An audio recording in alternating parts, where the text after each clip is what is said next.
Here. Meskel. Here. Parkinson. Here. I believe that's a quorum. Mr. Second pledge. Pledge allegiance to the flag of the United States of America and to the republic for which it stands, one nation, under God, indivisible, with liberty and justice for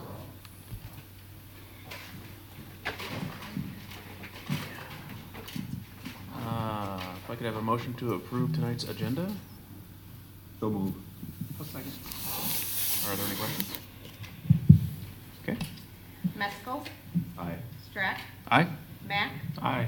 Weedman. Aye. LaCroy. Aye. Parkinson. Aye. Motion carries. Public comments? Seeing none, we'll move on. Board reports, if anyone has anything they'd like to share.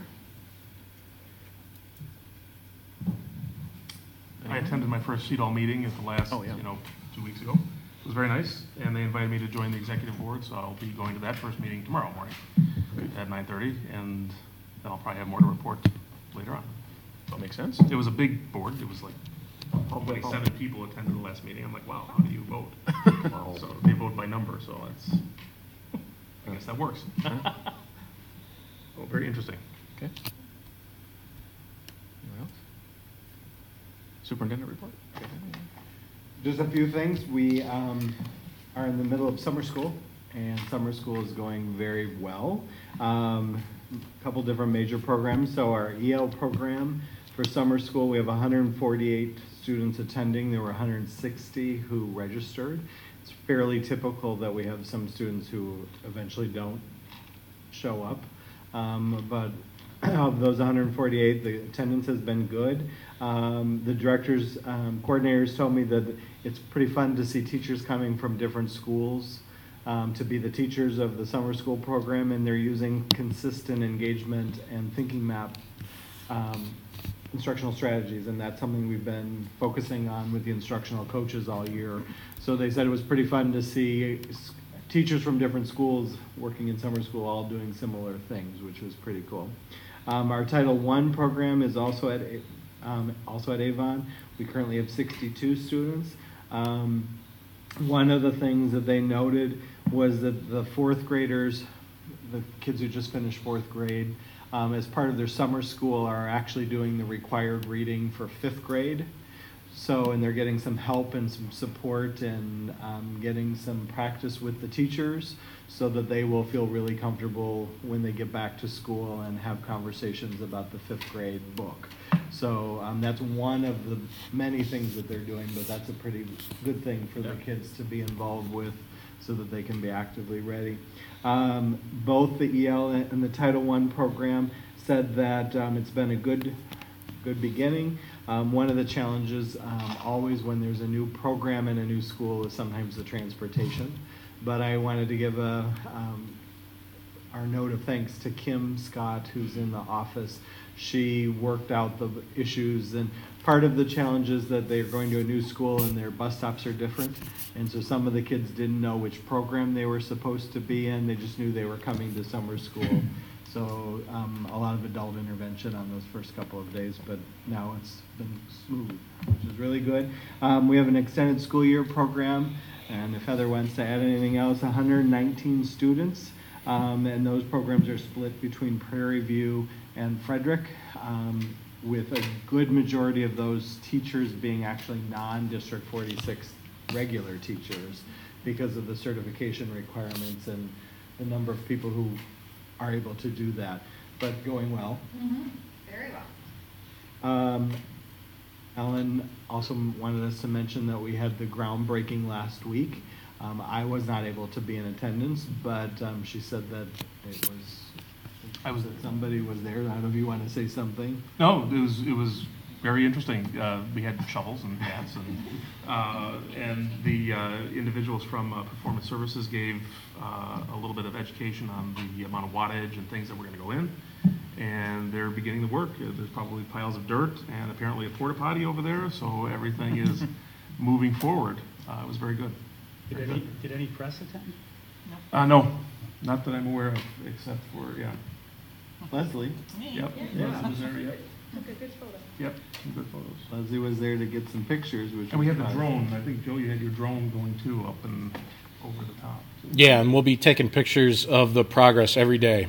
Yeah, yeah, that was good. I would say probably about 20 to 25 individuals. A couple members from the public. Yeah, oh, that's good. Yeah. And then at this time of the year, we are working on closing out all the things that we need to finish for the current school year and beginning to work on next year. So there's some grants that we're closing out and there's some paperwork that we're doing. So it's a busy time. Summer is not necessarily a lull for us. And just today, Amanda and I are working on the Opening Institute Day schedules and packets for teachers to go out at the beginning of the school year. So it's a busy time continuing. Good thing. Okay, thank you. Do we have any committee reports? I'll just mention that the policy committee, I believe, meets a week from tomorrow. I believe, right? Thursday. It is. So, Yes. The diversity committee is actually meeting next Wednesday. And we have a full agenda about the things that we want to talk about. One of the things we're actually going to be looking at is if there's any policies in the policy manual that might need some tweaking or modifying to make sure that they're consistent with our diversity statements. And so that will be one of the things we're working on. And we're very close to securing an opening day speaker and some help with staff training about diversity and equity topics. So Mrs. Crowell has been working hard on getting that secured. Hopefully they're going to attend the next meeting in July. The speaker will be able to come and meet with the group so that they can we can work together to figure out what we want to focus on. So those are really positive things. And there are no evaluation assessment curriculum committee dates scheduled for the summer. We're taking a little bit of hiatus from that committee for the summer. okay. Anything else there? Okay. Then we'll move on to the consent agenda. If I could have motion to approve the consent agenda, including the addendum to the personnel report. So moved. Second. Any questions? Okay. Parkinson. Aye. LaCroy. Aye. Strack. Aye. Mesco. Aye. Mack. Aye. Weedman. And action items. First one is for the solar project. If I could have a motion to approve the issuance of up to $6 million in debt certificates for the solar project. So moved. Second. Are there any questions? This is just an amount that will give us sufficient space to do the project, basically, right? Absolutely. We feel confident that the number will actually be more like $4 million that we actually borrow. The up to $6 million is just to give us that space in case of an emergency. But we don't anticipate we'll be taking out the full $6 million. Okay, thank you. Alan also wanted to make sure that everyone knew that they've completed the background checks on all the subcontractors as requested, and the fencing installation is in process right now at Frederick, and then they'll start at Prairie View, and then within the next 2 or 3 weeks they'll begin at Park and then GMS. So that's the time order of how those things are happening. Okay. So we're moving. Excellent. Okay. Weedman. Aye. Mesco. Aye. Mack. Aye. Parkinson. Aye. LaCroy. Aye. Strack. Aye. Motion carries. Next, we have our new board member who is here, Christy Braden. So we will now vote on approving her as the replacement, then I'll give her the oath of office and she'll take a seat with us. So, if I could have a motion to approve the board member replacement, Christy Braden. So moved. Second.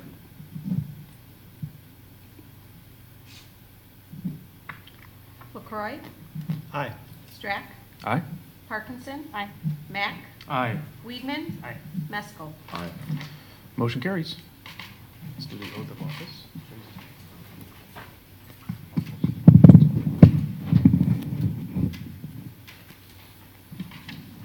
Or would you like her?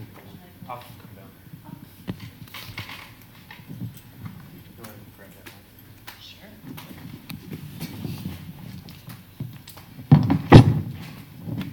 Where would boards will like us. This works? Yep. All right. I state your name. I, Christy Braden, Do solemnly swear do solemnly swear that I will faithfully discharge the duties that I will faithfully discharge the duties of the office of member of the Board of Education of the office of member of the Board of Education of Community Consolidated School District 46 of Community Consolidated School District 46 in accordance with the Constitution of the United States, in accordance with the Constitution of the United States, the Constitution of the State of Illinois, the Constitution of the State of Illinois, and the laws of the State of Illinois and the laws of the State of Illinois to the best of my ability. to the best of my ability. I further swear that I further swear that I shall respect taxpayer interests I shall respect taxpayer interests by serving as a faithful protector of the school district's assets. by serving as a faithful protector of the school district's assets. I shall encourage and respect the free expression of opinion I shall encourage and respect the free expression of opinion by my fellow board members and others who seek a hearing before the board, by my fellow board members and others who seek a hearing before the board, while respecting the privacy of students and employees. while respecting the privacy of students and employees. I shall recognize that a board member has no legal authority as an individual, I shall recognize that a board member has no legal authority as an individual, and that decisions can be made only by a majority vote at a public board meeting, and that decisions can be made only by a majority vote at a public board meeting, and I shall abide by majority decisions of the board and I shall abide by majority decisions of the board, while retaining the right to seek changes in such decisions while retaining the right to seek changes in such decisions through ethical and constructive channels. through ethical and constructive channels. Thank you very much. Welcome. Thank you.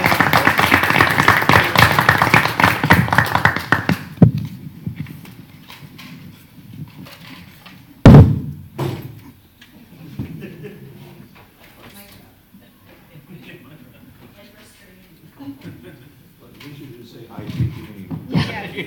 Pass that test. Pledge allegiance to the frat. Okay. Well, welcome. Now the fun begins. We'll move right on to unfinished business, unless you have something you'd like to say before we continue. It's an honor to be here. Thank you. Sure. Welcome. Update on the solar project.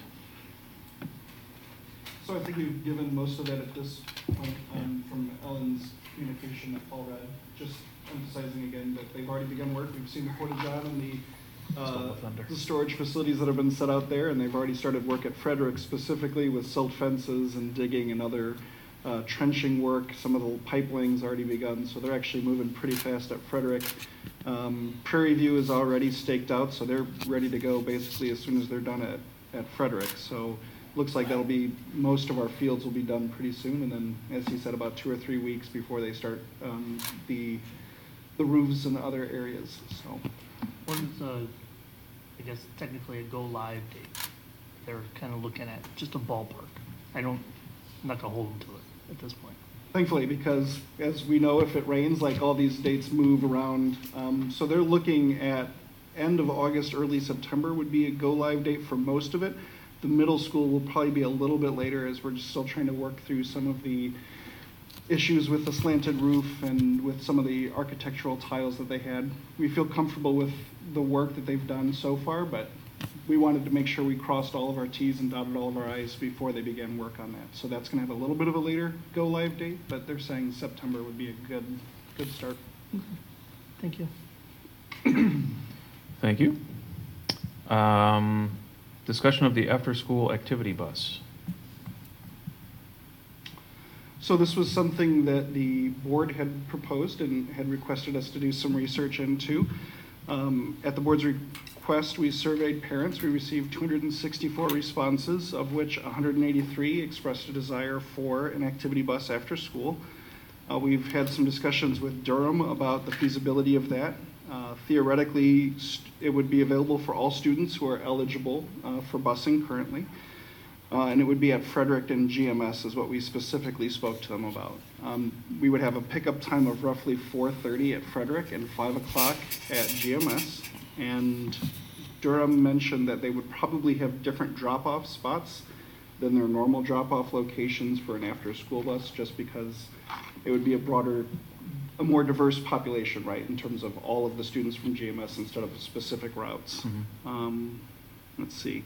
We discussed cost with Durham. They gave us a rough ballpark of $86,000 per year per bus, which I believe we had mentioned to the board was about what they were giving us earlier as well. So it was good to see that the cost had somewhat stayed flat. How many buses are we talking about? Or do we don't necessarily know, I suppose. We don't have a firm number yet in terms of, because some of it would depend upon how many kids would Right. actually sign up for it. So that's why we just stuck with theoretically what would one bus be, and they said, well, you know, if you added a second, it wouldn't cut Yeah. down the price. You wouldn't get a cost savings by ordering more. It would just cost you Yeah. twice as much for 2 buses. Yeah. Yeah. We talked about some of the concerns that were mentioned were things like the variability of the drop-off locations might be difficult for some families. If you have a student who has a Tuesday drop-off in one location and a Wednesday drop-off at a different location, that might cause some logistical issues for parents. As we hit the winter months, there were some concerns expressed about kids being dropped off at bus stops in the dark, as opposed to, you know, earlier in the afternoon. So that was a safety concern that was mentioned to us. And then finally, just, I'm the numbers guy, right? So we've talked, we just had the budget presentation last meeting. We're projecting a deficit budget at this point.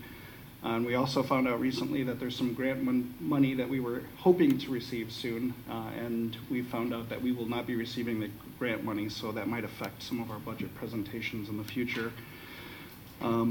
We researched, is there any other way that we could possibly fund this from the state or receive alternative sources of funding? The state made it clear evidence-based funding, their new model for funding schools, would not cover an expense like this. We looked through the transportation claim and all the requirements for the transportation claim to see if maybe we could get a partial reimbursement, and that also was made clear to us that we would not be reimbursed for any of the expenses for the activity bus. So if we went forward with this, this would be a strictly district expense. So in light of that, there's just been some concerns about whether or not this would even be sustainable in the future. I know we have a couple of projects that we're working on for this year financially, but in terms of signing us up for something that would be $86,000 year over year over year is a concern that we also have as well. Yeah. Well, and the cost would increase over time anyway, so. Yes. Well, it's an exploratory study, so. Yeah. It's interesting to know that, though. I mean, you know. So do our buses currently cost roughly $86,000 per, or is it just because this is a special situation, they price it differently? I don't know what the costs of our buses are currently. I haven't curious. personally looked into that, but I would assume that this would be more just because this would be an additional route for them. They'd have to hire an additional person or make someone stay later. Yeah. So my guess would be that this would actually cost more than what an average bus route would be. Yeah, I think it is. I couldn't remember what the number was. So it was suggested to me that the route also might, depending on the number of buses we choose to run, it might take up to 90 minutes for a child to get dropped off. Yeah. So that also increases the cost because most of our runs are not that long. To pay for the bus, to pay for the driver, to pay for all the mileage. So I know that was one of the concerns, that depends how many kids, because if we picked up all the kids from GMS, they go to every part of A district. Yeah. They're of all, almost the whole district, not park, but across the whole, there's a long way to go. So depending on the number of buses too. But that was just one of the concerns addressed too. okay. There couldn't be like a drop-off at a neighborhood. It would have. Well, they would likely be a central location, Right. and It would still be dispersed. that bad. But I know that you drive at 5 o'clock Yeah. across town. Right, It can true. be, And the trains. traffic can be rough at times. Well, just consider when we drive to a board meeting at Park. They can be rough. Yeah. Usually go to Washington and then go and then come back down. That's right. Okay. Well, thank you for the information. PreK Playground at Prairie View. This is me also. So something else that had come up in the last few years is the playground at Prairie View is designed for kindergarten and older students. So in our audits with the state, they had dinged us. Granted, we were still getting gold status, so it wasn't a large ding, but there was still a ding on our audits for Pre-K for All grant that was specifying you don't have a playground area that's suitable for pre-K kids.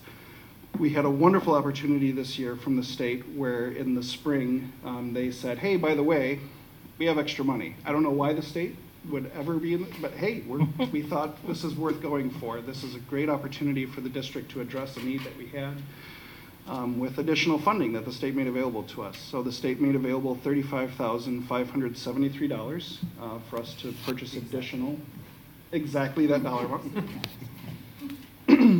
to purchase some additional playground equipment. The original vision we had discussed was to build a separate playground for the pre-K students.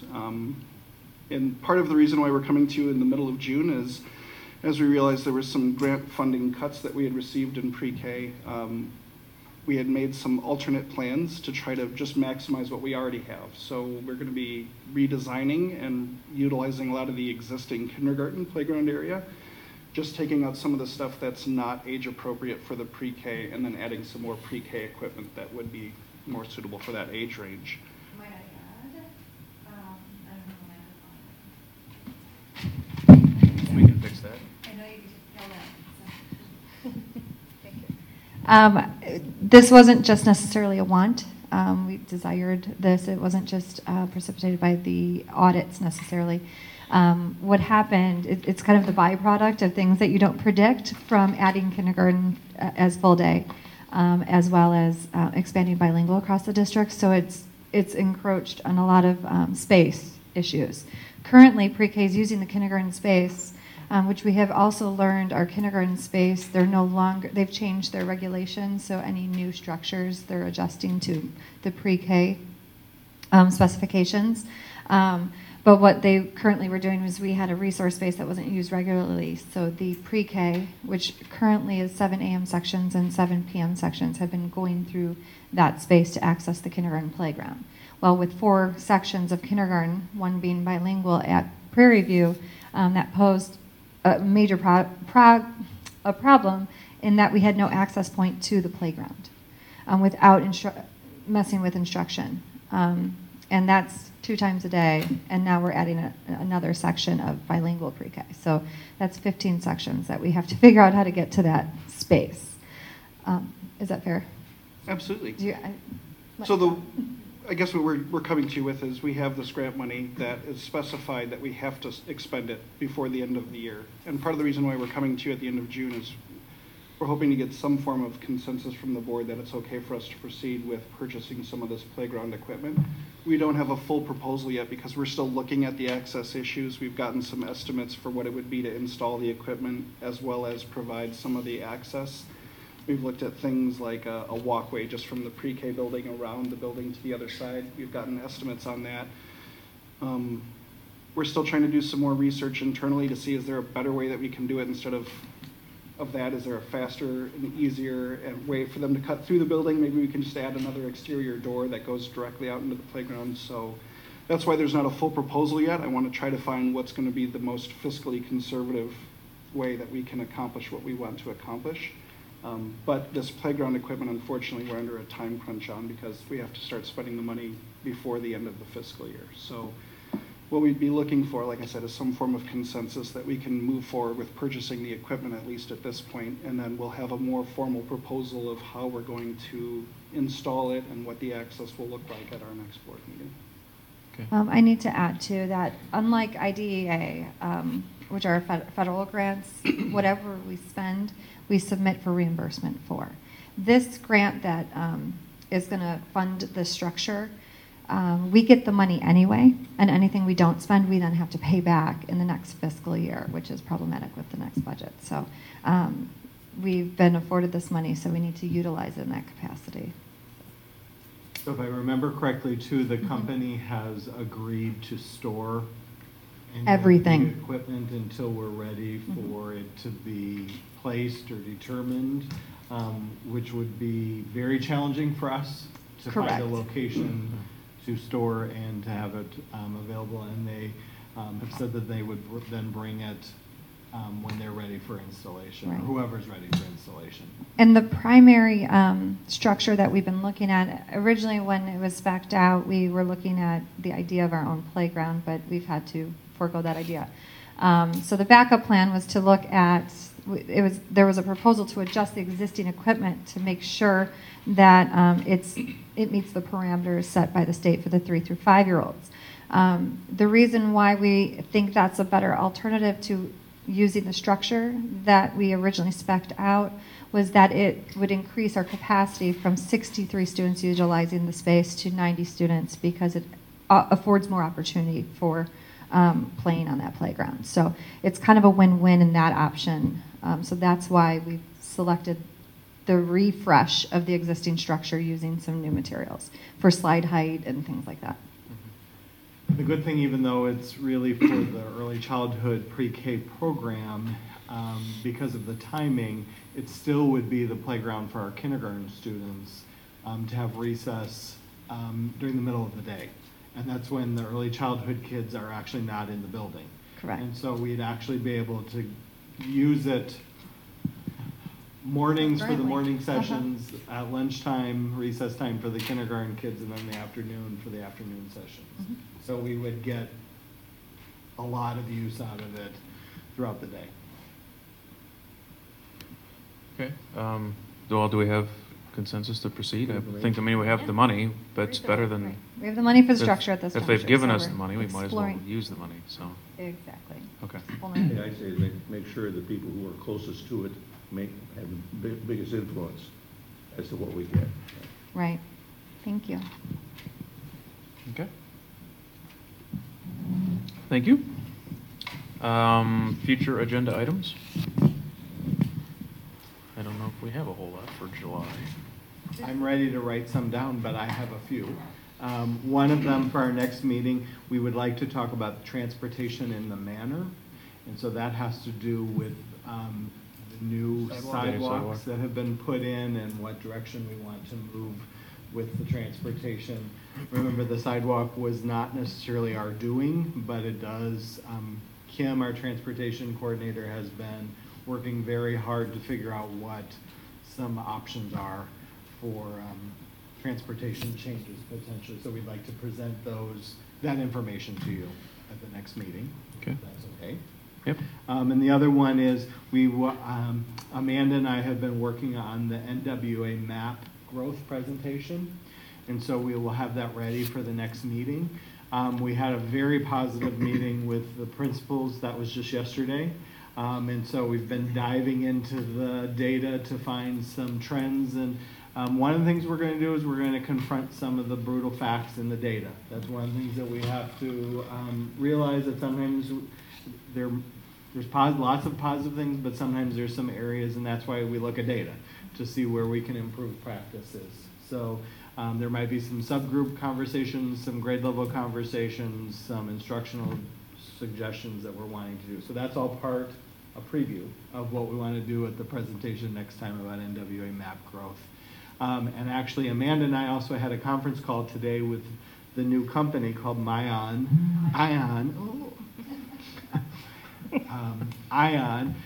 the new company that you allowed us to pursue. And they're actually going to be able to help us track longitudinally. They're going to be going back 3 or 4 years worth of map data. And that was one of the things that we were, that the principals really suggested yesterday, was for us to look at the cohort of students, because we know that sometimes one grade level might have a dip, but it might be from the cohort and not necessarily instruction, or a combination of both. So I'm very excited that those are things that are going to be available to us in the very near future. When we talked about it, he said, yes, of course, no issue. We can break them down by subgroups, and we can get fall to fall, winter to winter, spring to spring, fall to winter, fall to spring. So there was really no hesitation in his voice. So those are positive things. Those are things that will be beneficial long term. I don't think it'll be ready for that presentation for all of that, but we can continue to share that information as we get better access. Amanda's been doing it by hand, but if we can get the system to do some of that easily with subgroups, it's going to make a big difference for us. Those are the two things I had. Yeah, policies. It'll be the first reading, right? Mm-hmm. Yeah. And there's a pretty long list, as I recall, this time around. Yes. Probably the solar project update should be Yeah. evergreen at this point, right? Yeah. How soon should we be doing some homework on the superintendent search, or what happens next on that? Well, let me think about that. Interviews with. Yeah, they're going to be setting up individual interviews with us, and then a group discussion based on the input they get from us. The timing of that I don't know for sure, but it'll be fairly soon. So they do intend for us to be completed by the end of the year. So. I just wondered, is there some stuff we should be, just individually, stuff we should be reading? Well, just what you should be thinking about is what you personally are looking for in the next superintendent, and be completely honest with them and what you want. Be honest with what you think we need, what you think we've been lacking, or what we have too much of, or any of that stuff. Any characteristics that you want that person to have, they need to know that so they can have a good search. So. I have another. You want that on the agenda? Not yet. I mean, possibly, but not right now. Well, part of that also is, do we Try to do my job. want to do some sort of community survey or not? You know, And that's one of the options we have, is to do that, and I think we probably should. And they would run that for us. Mm. So. I wanted to ask about the ESSA presentation and follow up with what our board role. We've got a long list of items to consider, and I'm just wondering when we are going to follow up, if we're maybe going to have a working session. I'll be glad to add that to the agenda. I do know that we're still waiting for the final version of the requirements. That still has not been released to us. Okay, So so you're still waiting. So So it's hard for us to go too far in the plan. Yeah. But I know that Ellen has been also working very closely with Grays Lake Community High School to work on a shared presentation Okay, good. for the community. So there are other things that are in process, but I'm not sure that we're ready to start making action plans or steps because we haven't seen what we have to do. Maybe we should have at least get an update where we're at. Have Ellen give us an update where she's at in that project of getting that done, so that we have kind of a timeline of what's going on. So that, so that the questions that you have are being answered as we go along. Before you set a course, you got to know where you are. And then the last thing is just to add again, the playground. We'll have a full presentation of what we're going to be doing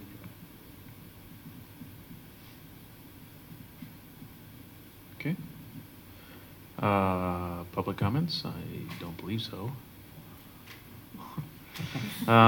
In that case, we do need to have a brief closed session. If I could have a motion to enter into closed session pursuant to the sections of the Open Meetings Act listed in the agenda. Second. Here we are.